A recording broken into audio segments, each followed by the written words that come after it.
Yo, ito nga pala yung sagot ko kay Tupac ng Pinas sa 16 bars. Ako nga pala si Daryl ng Cry Mobsta, Devil Rhyme Records. Yo, simulan natin.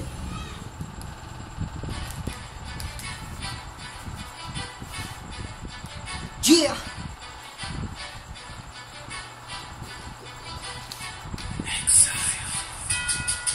Yo, 16 bars.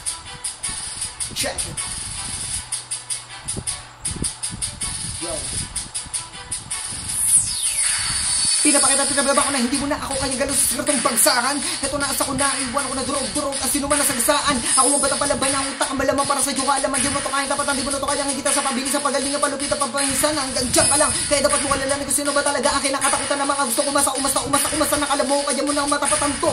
Iyahampas ko sa pagbumuka mo ang mga tula ko, binatistero parang impyerno. Ako makalaban iwan ako abo. Kaya kung akala mo nagulungan kadali na masapaw no ako hangal ka. Sigurado lulubog ka sa isa sa pinakalang na jablon tagatumba ng mga pupa na galat sa daan ng mga bobo tirawan ako na lang nakatarabon terapakan ng bunga hanggang sa magulantang sa aking pagatakin na malaunos lahat siguradong iwan ako baldado kaya dapat ka lang mag-ingat pagkat isa ako sa kriminal na veterano kaya eto nakatapusan mo hasta labis na sa iyo kumpare aminin mo man o hindi sa labing-anin na bara ikaw ay nadali.